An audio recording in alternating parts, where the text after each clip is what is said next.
Constructicons, it's time to rise up. Oh, hi, this is writer Tyler Blazinski, and you are listening to All Things Transformers. Enjoy. This is Optimus Prime, and you're listening to All Things Transformers.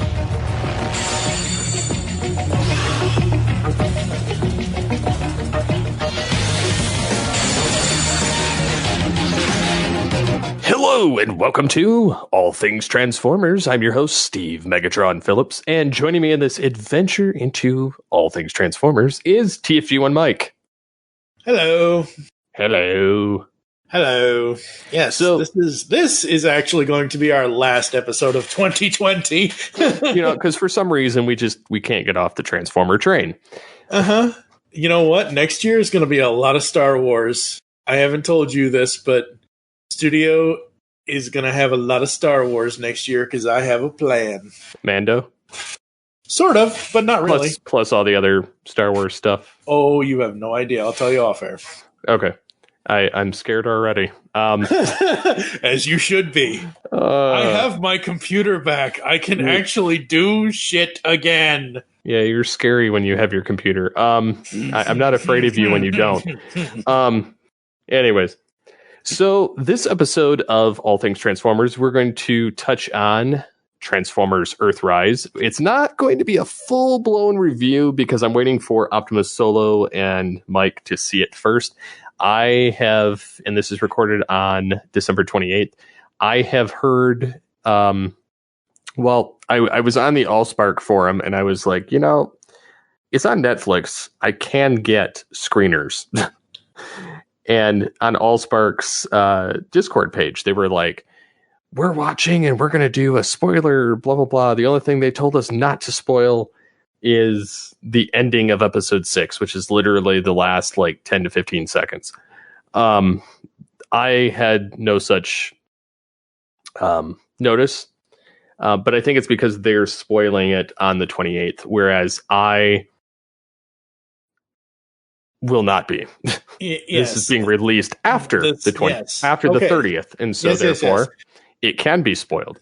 So Netflix I'm gonna Transformers: War for Cybertron, Earthrise, the second chapter of the the War for Cybertron trilogy, will be released December 30th, 2020 on Netflix.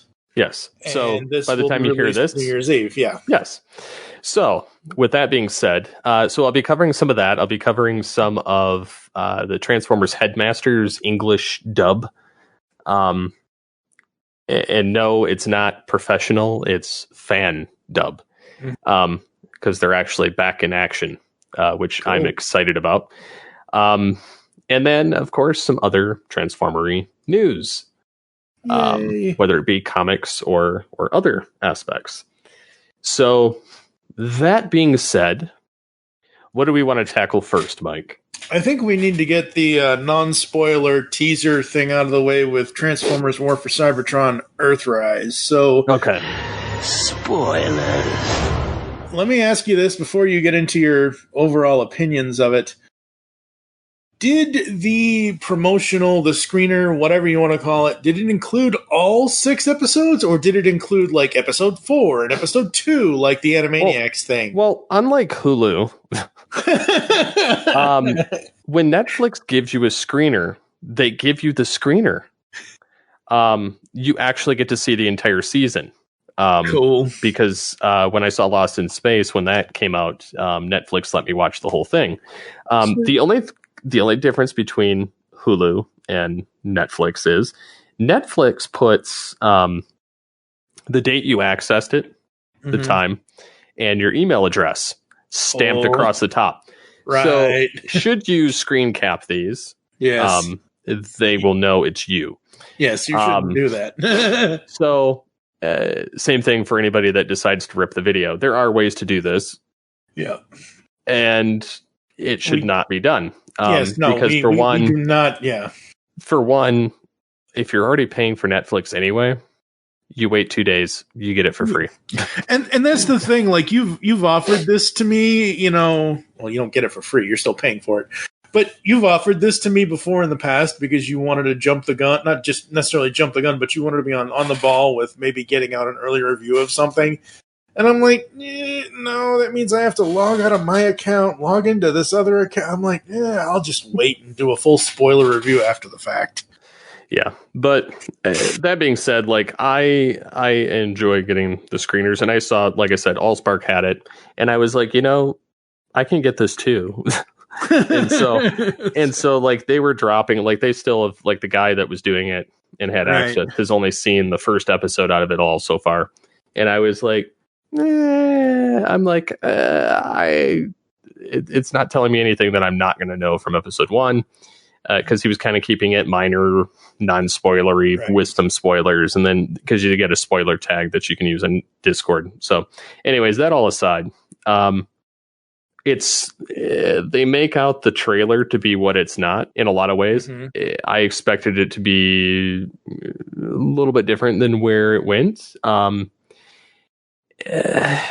They kind of open on the precipice of how everything was left off in the last season, the absence of the Allspark, the dire circumstances, Megatron's trying to figure out how to escape the dying world, where, they don't have factions anymore for the most part. Cause, you have Elita 1 that's running the Autobots now, along with Jetfire and a multitude of others left behind. But for the most part, I mean, they're trying to, they have an audience with Megatron at one point. You come to find out that Megatron doesn't exactly want to do what's going down in this.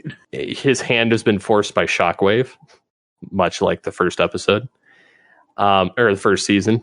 And, Shockwave is the actual megalomania guy here in this season, kind of pulling the strings with Megatron, and Megatron has to remind him, look, I'm in charge. But there's really no other way of going about it, because Shockwave kind of forces Megatron's hand to get Project Nemesis going. Because so what it amounts to is they have to harvest, in a way, what Beast Machine's Megatron did. Gotcha. Yes. They have to harvest, and that's what's being used to power the Nemesis. And because there's not enough energon on Cybertron, including the Arc, is running out. They do still have the annoying slow speech. In a lot of ways, they're Galvatron does talk faster than Megatron and has a slight difference, and it's the same actor doing both. So it's fun hearing him play off of himself. Still not a fan of Soundwave's voice. They have a brand new intro for this season, and I actually rather like it. They have some communication stuff with holograms on arms, and it looks actually really cool. Almost reminiscent of the High Moon Studios graphics. Very cool. Pacing seems a little bit better. You get to see a Junkion ship, like the twirly type ship at one point. One of my dislikes was the copies of character bodies that they use for the third faction that kind of shows up, the mercenary faction, which is led by Double Dealer. They did something pretty interesting. They have a Nebulon space bridge. And Nebulon, like Nebulos type thing, kind of teased much earlier. And you get to meet Scorponok. And his giant form. He's not a headmaster, but he's definitely a dysfunctional robot that has, in a lot of ways, a lot of dysfunction, because a lot of the problems that happen in the Transformers in this particular series are caused by the Quintessons. Mm-hmm. And apparently Scorponok is the only one of his race remaining of the Scorponoks. Oh, interesting. Which is kind of cool. I don't remember, was RC in season 1? RC? Yes. I don't think she so. Was for a half of a second. Yeah. Yeah. So anyways, she's predominantly in this, and she's on the Ark. Cool. Which makes no sense when you think of season 1 and 2. Well, I mean, it is what it is. I don't care. She could be in stasis for all we know. So anyways, we get to see a flashback with Alpha Trion with the Matrix and showing, Magnus, Prime, and Megatron all being more or less the ones that Alpha Trion's like, you three will reunite Cybertron, blah, blah, blah. Well, yeah, obviously didn't happen. You get to see Skylynx and Alpha Trion kind of duking it out for a while, and Alpha Trion banished Skylynx to the dead zone. Wow. Because he wanted the Matrix.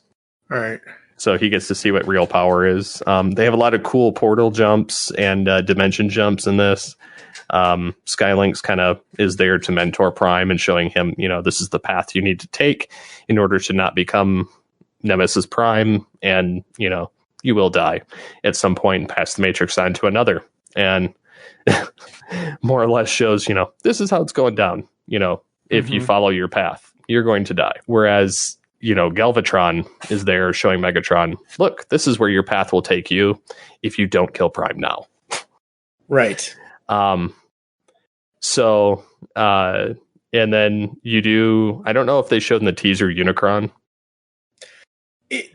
Briefly in the teaser trailer, because people have had images of him all over the internet since that last teaser trailer came out. He's literally in for 5 seconds, long enough to say, something about your treachery. Unicron. Well, more or less, he does like a, your treachery type thing. Yeah. Comment. All I can think of is when witness your dismemberment. Yeah, no, not that. When John Noble played him in Prime. What is this I sense? The taint of Primus? That was hilarious. That was horrible writing. No, that was great. Right, I love that. It was great. It's a terrible line though. I love that line. Primus is sick. Yeah. So anyways, it kind of shows you get to see Galvatron materialize in the way that he was created in the movie, the 86 movie. He materializes to Megatron that way. And he also is taken out by Unicron that way. Dang. Well, he's being pulled back to his own dimension. He's like, it's only a matter of time before, my master pulls me back. And but they do tease the golden disc. Galvatron does that before he is whipped away. Shows Megatron that. So it basically leads to how Beast Wars Megatron finds Earth in the first place. Sweet. What's funny is when they come out of this dead zone portal, they appear by Earth. Oh, wow. And the mercenaries are the ones that come out of there after, and that's why the ships are both damaged to the point that they crash, is because that ship is blown up. There's the one Quintesson, though, is kind of interesting that he... you remember the line from the first movie, "Give me your face"? Mm-hmm. Yeah. He cuts all of the other heads off. Oi. Because all 5 of them are not able to come to a consensus of what to do with the Autobots at one point. And so the one cuts off the only stable face, like the one crazy one that's evil looking with the red, and cuts all the other faces off. And so they become the only face. So they're like, we are at consensus, and so they're kind of trying to destroy the Autobots and Decepticons. So, but yeah, one of the cool things is Shockwave can cloak when he's fighting Elita 1, albeit temporarily. And then they end the season with Dinobot watching the Ark and the Nemesis crash land on the planet. And you know that because he comes out of the woods and his eye changes to a picture of him zooming in on the Ark. And then it fades out. There's no voices or anything for the Beast cast or anything. But yeah, I mean, graphically, it was CG without calling back to the actual Beast Wars animation. Right. So I look forward to seeing what they do visually with the Beast cast and using modern CGI because I feel like they'll get a little bit more of that realism in there, a little bit more of that detail and information that they were unable at that time in the 90s. I just hope that they don't make it like super wonky looking, which I doubt they will be, because I mean, looking at the rest of the Autobots and Decepticons, they look pretty much how they should, like blocky, and so Right. I think that they'll do them justice visually. It's the vocals that I worry about, but I think visually, I think we're going to be all right. Cool. Awesome. But yeah, that's kind of my spoilery filled. There's obviously there are things I left out. I'm just going off a bullet point, but it'll be interesting to converse once the two of you have seen it. Oh yeah, and kind of go through it. But definitely an improvement over the first half, or the first part of the trilogy, I would say, in a lot of ways. Cool. There were some slow elements in it too, but I feel like that they got through a lot more jumping around between different storylines, that it kept it going enough that you weren't going, okay, is this done yet? Right, yeah. I disliked the Cybertron side once they'd all left the planet, though. It wasn't my favorite part at all. I was kind of like the part with Alita and Shockwave. I was kind of like, eh. But the rest of it, I was kind of involved with caring about. So, but yeah, that aside.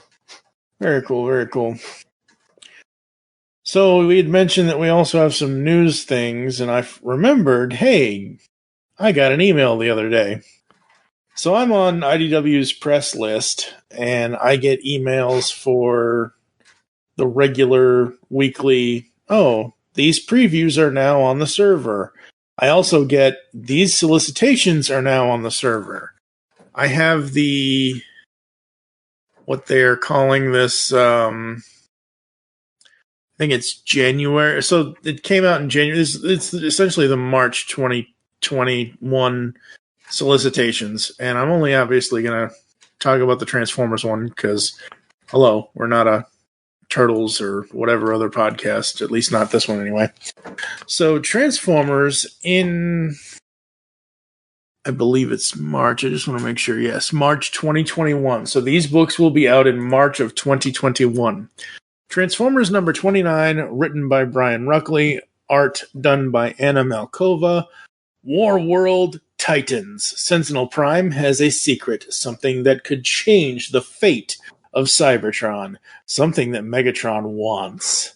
It's a battle for control of the Forge as the Autobots and the Decepticons come face to face in battle for the first time.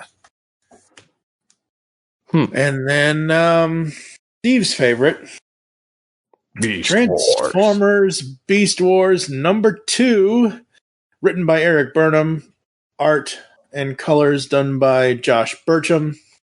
Celebrating 25 years of Beast Wars, the Maximals, led by Optimus Primal, and the Predacons, led by Megatron, have crashed on a strange new world, and they are not alone.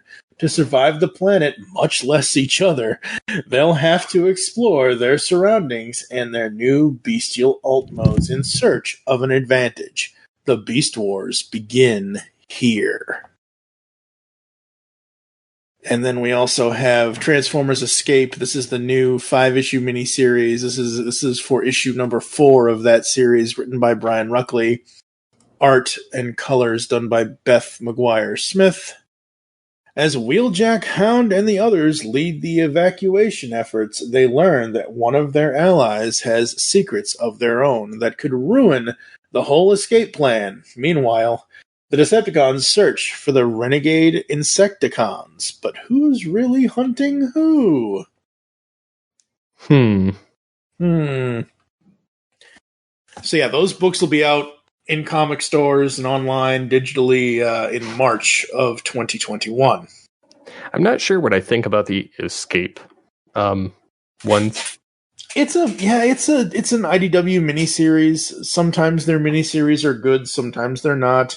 I'm excited because I'm interested to see what the story is. I haven't actually kept up with all of the solicits on that, but it's obviously something we'll cover at some point.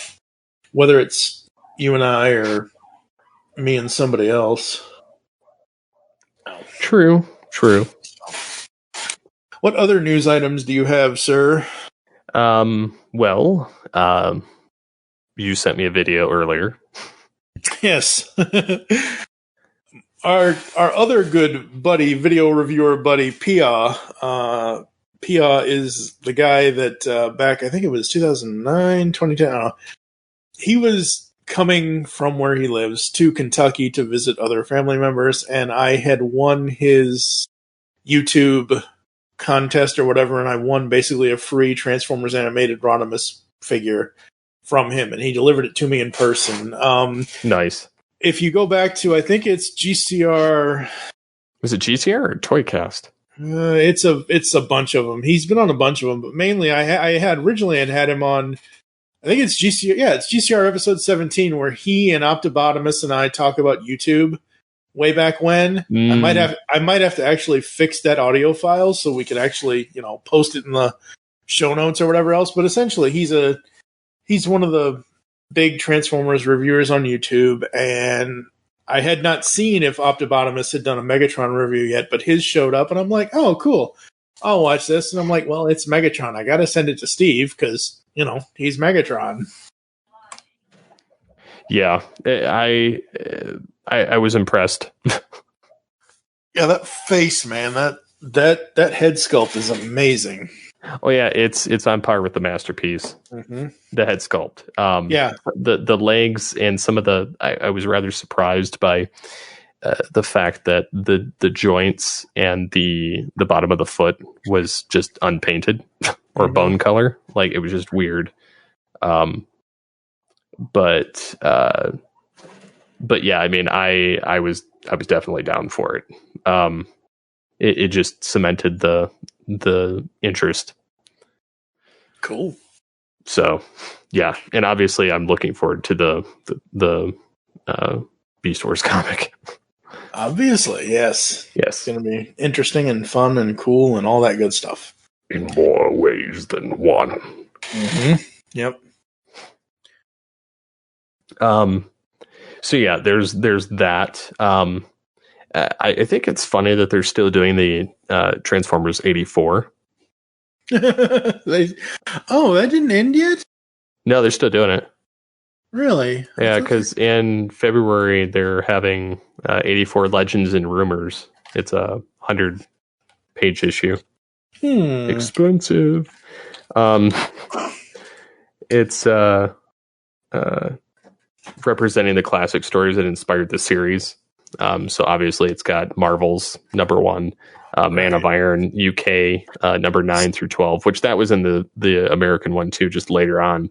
And then the 84 number 0 one shot. Right. So is it just a reprint or is it new stuff? I think it's a companion book that kind of explains it. I think it's where does it say? Some events others remain shrouded in mystery, only resurfacing as snippets of the real story. Their Legends and Rumors, the perfect companion book to the Secrets and Lies miniseries, representing the classic stories that inspired the series. So it sounds like it's showing what drove them into it. Okay, so Transformers 84 Secrets and Lies was a 4-issue miniseries. Okay, and they have that as a collected edition. I'm looking at it here on Comixology, and it's a pre-order. When's that going to be released? So if you want to get the collected edition of Secret and Lies with all the issues, it'll be $14 on Comixology, and it releases January 27th of 2021. Well, and they used the art on the cover of the 84 like issue 1 type style. Right. Yeah. And what you're talking about is Transformers 84 Legends and Rumors 100-page giant. That is $8. It is also coming out January 27th of 2021. I'm more interested in the Beast Wars. I know you are. Megatron. Yes. Oh yeah. Oh, yes. I have plans for you. I await them off air. Depending on what he looks like and what he says, you could actually essentially do a comic reading of Megatron. and Waspinator. Well, true. As long as Waspinator's there, I assume he would be. He will be. Yeah. But yeah, I would definitely do it. Very cool. Very cool. So yeah. And then they have War World, which looks interesting. Is that what I just mentioned? Is that the comic thing, or is that something? It's else? A comic thing. Yeah, but it's probably a part of the ongoing though. Yeah, that's what I just mentioned. Issue 29. Well, it starts at like 25 or 26. Right, it probably does. Yeah, it starts at issue 25. Yeah. Cool. But yeah, and then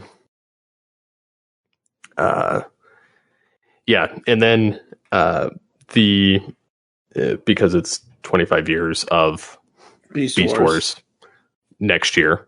Yeah. And obviously, it's funny that it corresponds with my panel. Yes, your panel at Iacon Online. Yes, which I'm looking forward to. I've got to get some information put together, but I know what I'm going to do. Cool. And visually in the PowerPoint to make it look on point.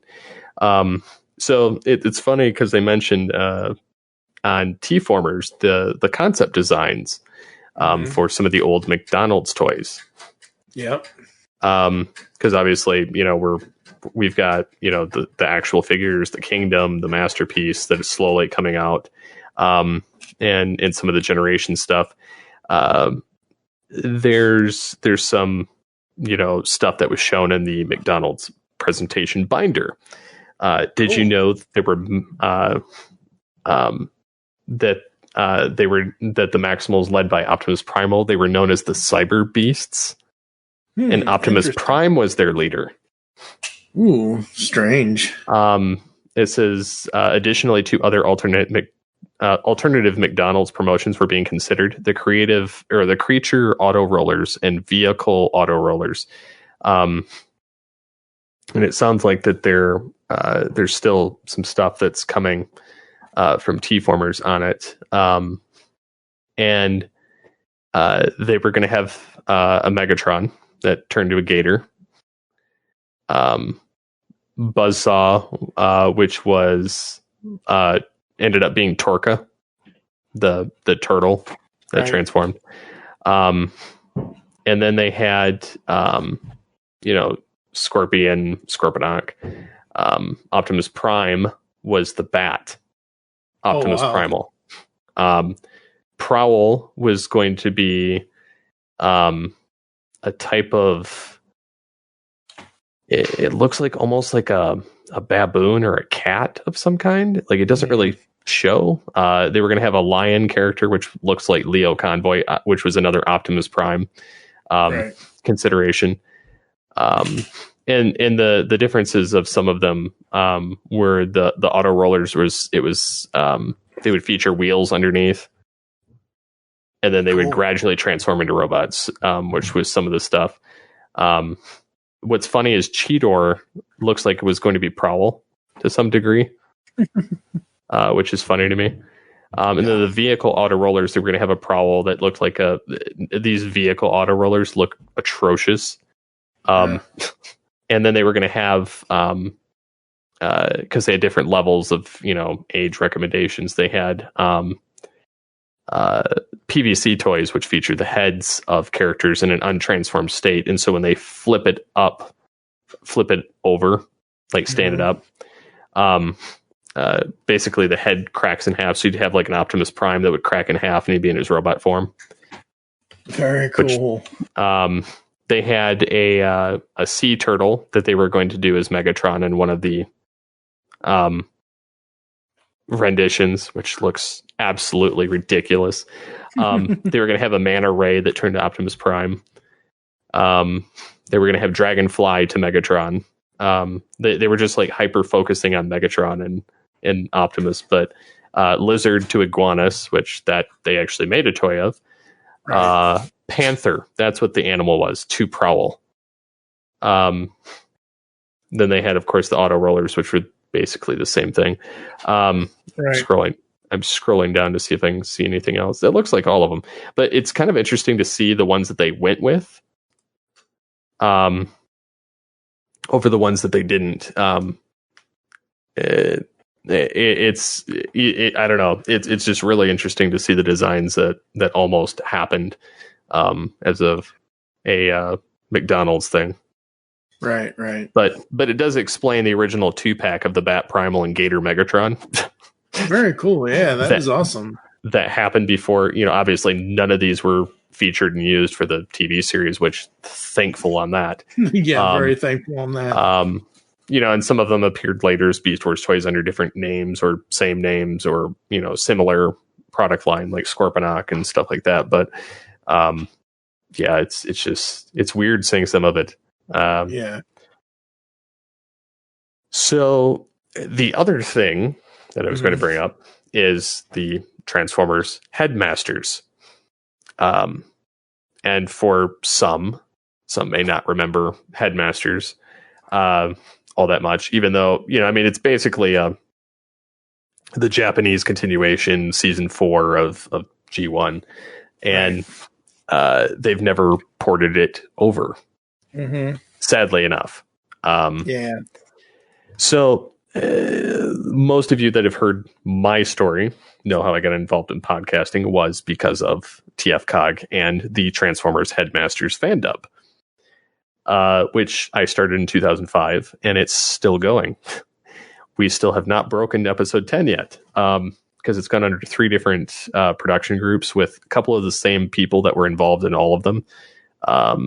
But they started 2005. I became Scourge and I was able to perfectly replicate the G1 voice actor, which I love the fact that I can do it. It was from the Rebirth 3-parter though that I do it. Oh, very cool. And I can do his voice like spot on. And the fun part is I'd auditioned for, and I was looking back at my auditions because for some reason I still have all my audio files from over the years. Because we don't get rid of anything. It's like, and don't get me wrong, I appreciate all the advice, but when I didn't have my computer for a year because it was in storage, people are like, well, just, use your phone and edit that way and do this and do that. Yeah, but I have 11 years worth of, I don't want to have to go back and grab one shall stand, one shall fall. I don't want to have to go back and grab that again when I have it in a folder in a storage unit in Illinois. So again, so thankful that I have my computer back and that I can actually do the stuff that I need to do the way I need to do it. So yes, we keep stuff for like 12 years of audio at this point. But yeah, anyway, sorry. So I'll give you the video teaser with the information for the episode post. Right. So anyways, the guy that's running it now, it's Prime Productions, unofficial Transformers fan dub. Right. So they have come to this point now where it's been long enough. Because I was looking, I was like, when was the last episode? Like, I honestly could not remember the last time I recorded one. For the Headmasters project. And I was like, okay, I have my files for episode 7, which I recorded in 2011. I have my files that I did for, let's see, when were these recorded? Okay. Because I had some redos for episode 8. I was looking, and the last time I recorded was February of 2012. Wow. That was the last time an episode came out. Wow. And I get it. Life hits everybody. It's the same reason the Dark Glass projects never had the light of day. Like I'm trying to work on that on my own, but it's one of those things that they don't make it make it easy on you. No. So anyways, a few years later, I think Shout Factory was doing the Headmasters release on DVD, and we did a redub of episode 3, which was probably the strongest with the old cast and new cast kind of mixed in there. And they were like, okay, we can't get half of these actors anymore because either A, they're professional now, or B, they just don't aren't available. So I ended up playing the roles of Chrome Dome, Daniel, I think, Cup, Scourge, Weird Wolf, among some others, and I think Skullgrin for that redub. And that was fun. And I think that was the last time that I ever did anything with the project because they haven't had any. Well, I was excited because the guy that's been running it, and I met him at TFCon back in 2012, which was awesome. And they're working on episode 9 and 10 simultaneously. And so they finally got around to it, and they're like, yeah, so currently we're casting for characters appearing in the Transformers Headmasters fandub beyond episode 9, which is where we are at production of the series. We have several episodes worth of scripts ready to be recording as soon as additions are completed.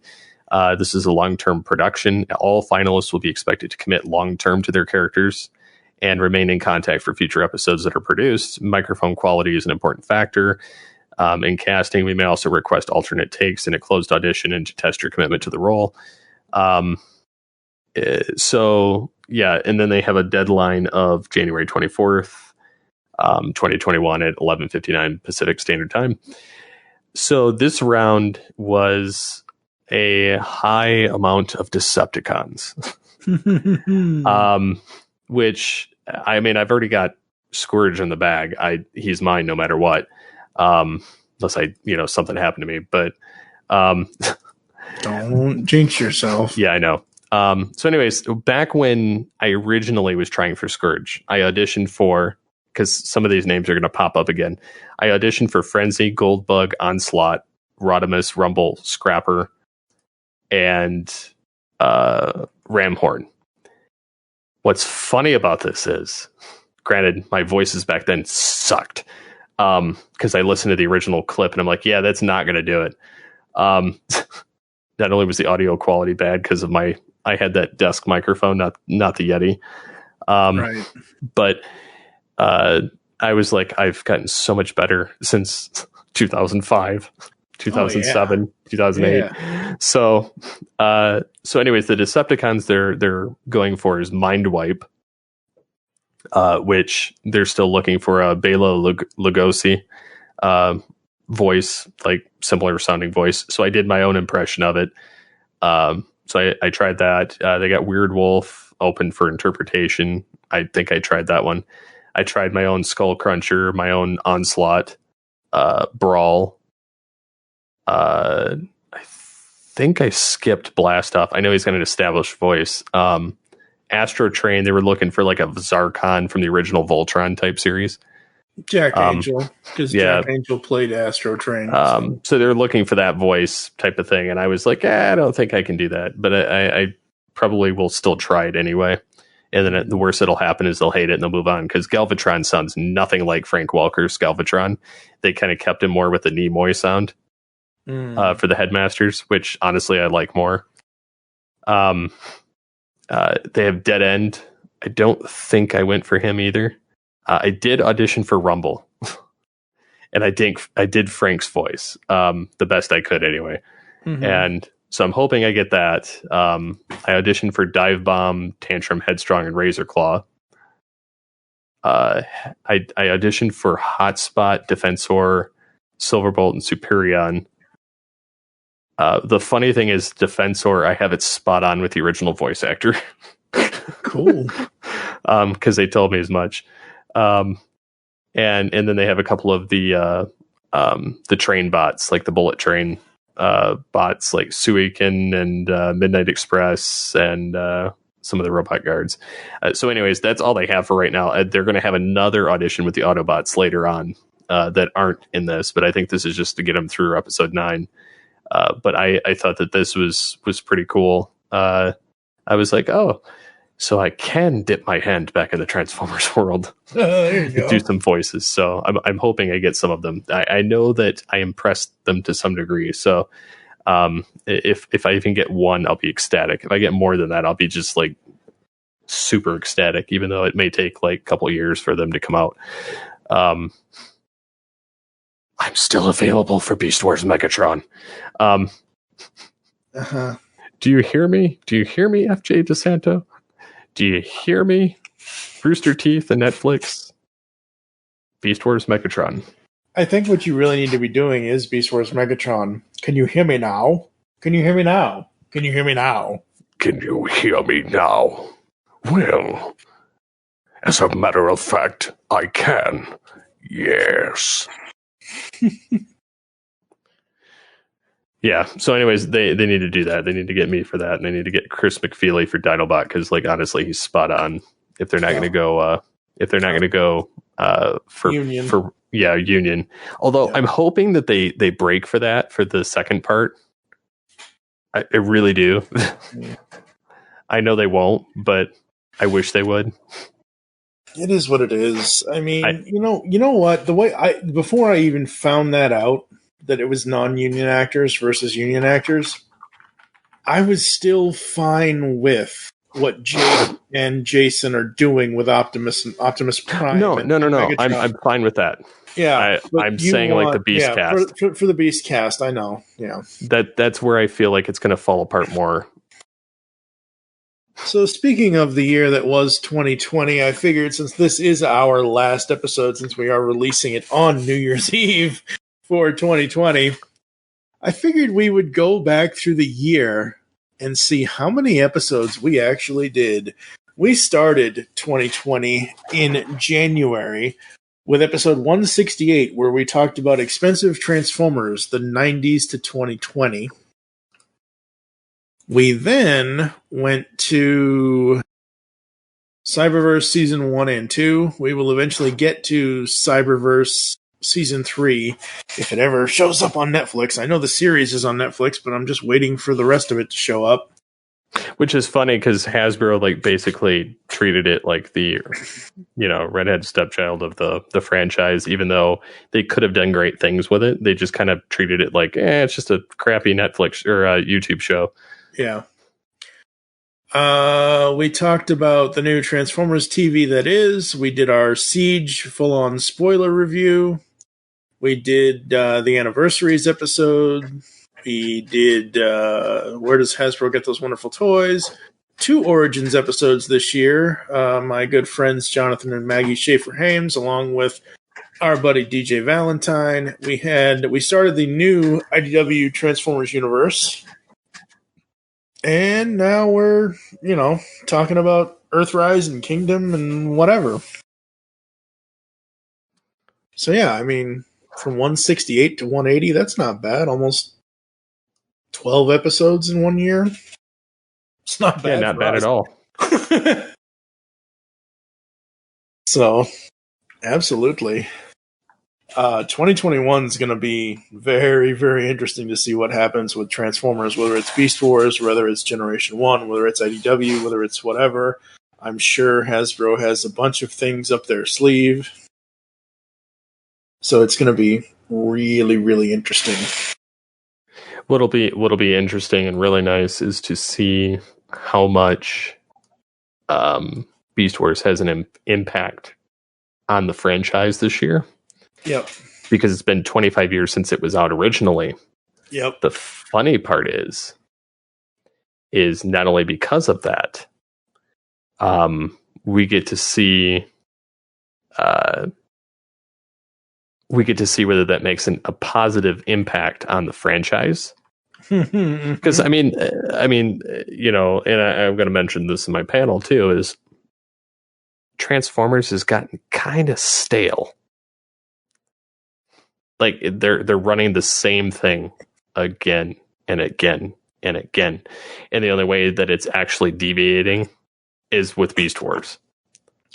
I think the thing of it is, though, Hasbro has to market to like back in the 80s, they marketed to us kids. There were, to my knowledge, not many adults I knew in my family and in my friends' families were watching the action cartoons of the 80s. It was us kids that was watching the action cartoons of the 80s and 90s. So now that it's almost 40 years later for G1 and 25 years later for Beast Wars, oh God, I'm old. they have to cater to not only the kids, like for you specifically, you're more of a child of the 90s, but anyway, the point is, you were born in 86. By 96, when Beast Wars came out, you were 10 years old. You were just like us back in the 80s, waiting for that cartoon to come on the TV. You were a kid then. You've now grown up. You're an adult. You're married. You have 2 children. And at some point, don't know when, but at some point, I'm sure you'll probably pass the stuff on to your kids. At the same time, with those of us, not me, obviously, that grew up and went on to have families and whatever else, well, Hasbro, these are kids from our kids that were kids back then. So we have to cater to them. So we have to give them something like Rescue Bots that's kid friendly. Then we have to give them something like Prime that's for the collector generation. So there's multiple generations of fans for Transformers at this point.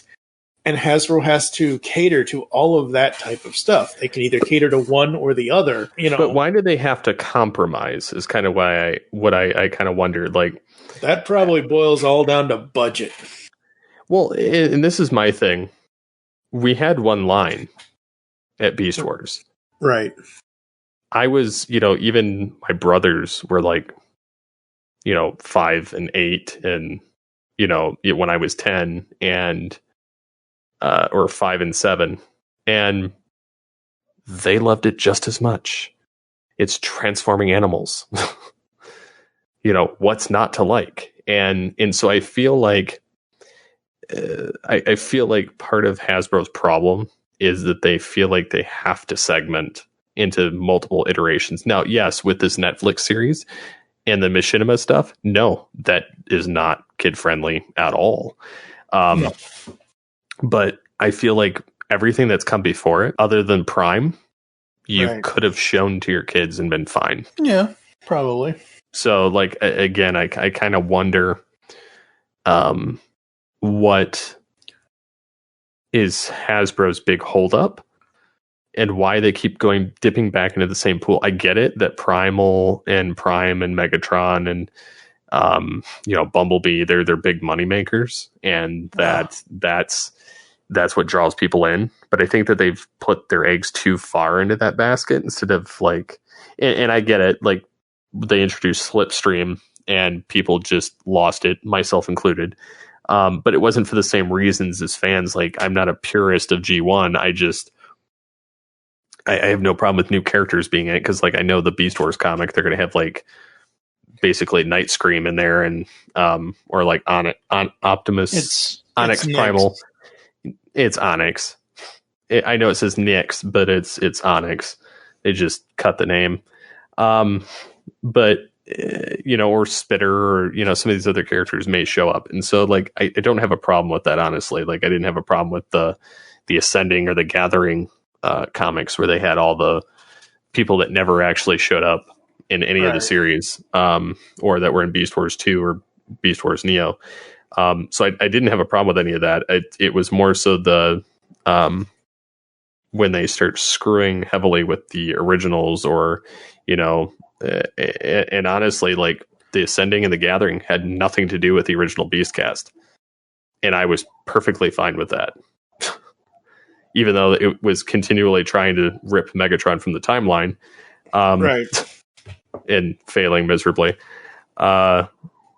But I guess where I'm coming from is they can afford to take some chances, and if they need to test the theory out in comics, I feel like that's the more budgetable avenue, other than doing it in a cartoon. But I think that I mean, look at how many Transformers movies we've had live action that were just utter turds. Like.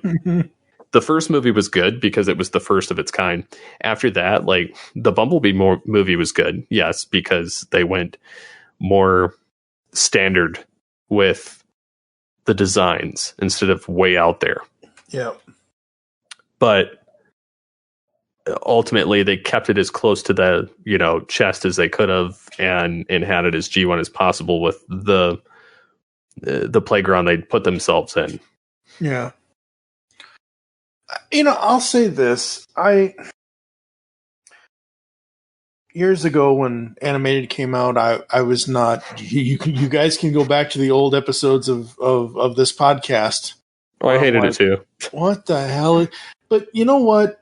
In retrospect, and getting to finally see the screen, the complete series from Shout Factory, I actually really enjoy animated for what it is, because it tried to tell a story. It used the G1 characters, but it used them in a way that it created its own mythology to it, and I thought that was cool. Same thing with Prime. No other cartoon series in Transformers history decided to put Unicron as the center of the planet, and basically is saying that the entire Earth is evil because at the core of it is this evil thing that wants the taint of Primus. What is this I sense? The taint of Primus?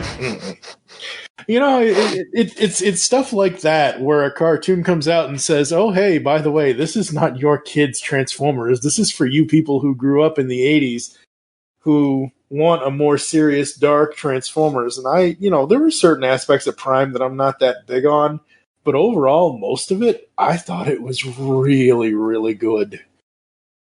Yeah, I mean, it had a lot in both directions, so I think that we kind of got a little bit of everything.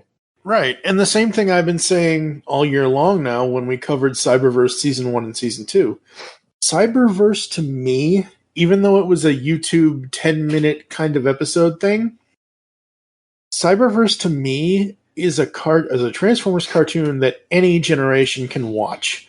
Kids can watch it, adults can watch it, and they can enjoy it for what it is, because it applies to all of us. Yes, it's not Peter Cullen. Yes, it's not Frank Welker.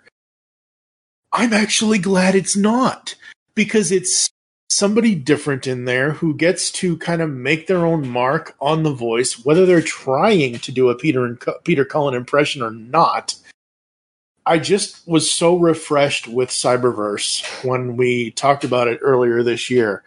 And I'm excited for the War for Cybertron trilogy. I'm hoping not necessarily that it goes on to do more, but I'm hoping that Hasbro continues to go in the direction that they've gone with Siege and with what Earthrise is going to be. Because, as we said at the beginning of this podcast, we're recording this before the actual second chapter of the War for Cybertron trilogy gets released on Netflix, even though you guys will hear it after the fact of it's already released. I'm excited, man. I'm really interested. I'm glad that we're doing the comic stuff. I can't wait for us to do the Beast Wars stuff. It's an interesting time to be a Transformers fan. Totally. Absolutely. All right, Megatron, get us the hell out of here. How dare you, Maximal scum. Do your damn job. Oh, bloody hell. Where's my spark extractor? I will extract your spark. It's hiding in your bathtub next to your rubber ducky. Sad but true. Until next time, be excellent. Yes. Anybody home? Do you know who I am? I know what you are. That is enough.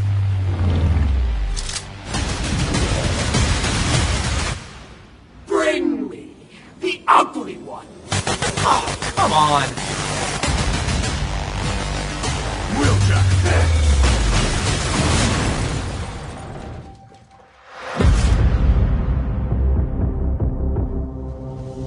The future is unwritten.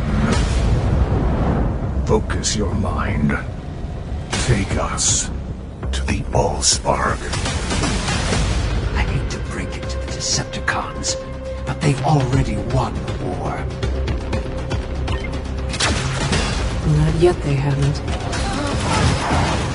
There's still some spark left in my sockets. I'm so glad someone on our team can fly! You'll never escape this dead place.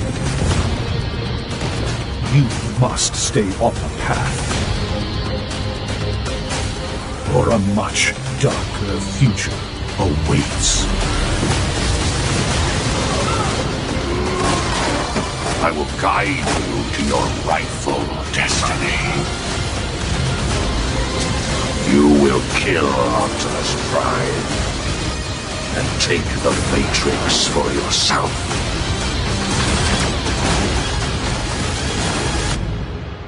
I don't trust you. Good. Never trust anyone.